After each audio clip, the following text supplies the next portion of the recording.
કેમ છો મિત્રો? મજામાં? આજે મસ્ત ફરી જમવાનો ટાઈમ થઈ ગયો છે. તમને બી ખબર જ છે. મેનકા શું બનાવ્યું છે? શાક, ખીચડી, રોટલી અને રીંગણના પલીતા. રીંગણના પલીતા. આમ તો ગુજરાતી લોકો એવું કહેતા પલીતા મૂક્યા પણ આવા ખાવાનું કંઈક જબરું બનાવ્યું રીંગણના પલીતા. એટલે મેં એને ખાલી રીંગણનું પેલું મસ્ત ફ્રાય કરીને કીધું હતું, પણ એણે એમાં એક્સપેરિમેન્ટ કર્યો. બરાબર છે, થોડું ભજીયા ટાઈપ બી બનાવી દીધું છે.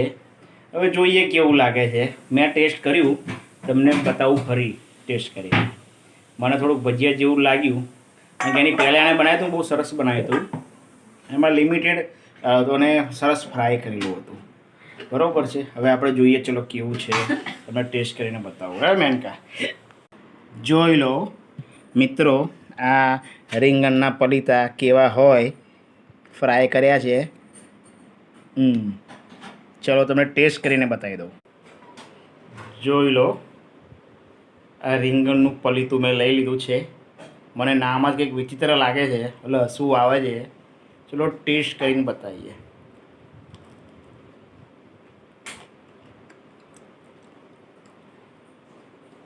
ભજીયા જેવું લાગે છે.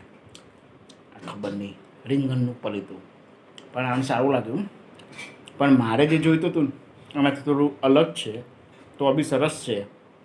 હું તો ખાઈશ. તમને ખબર છે કે ભાઈ આપણે ખાવા જોઈએ બધું અલગ અલગ વસ્તુ, ખાવાના શોખીન છે. જે બી બનાવ્યું સરસ બનાવ્યું, શાંતિથી હવે ખાઈશું. ઓકે મિત્રો, તમે બી આવું બનાવતા હોય તો કહેજો, અને ના બનાવતો તો બનાવજો. અને ચલો બાય.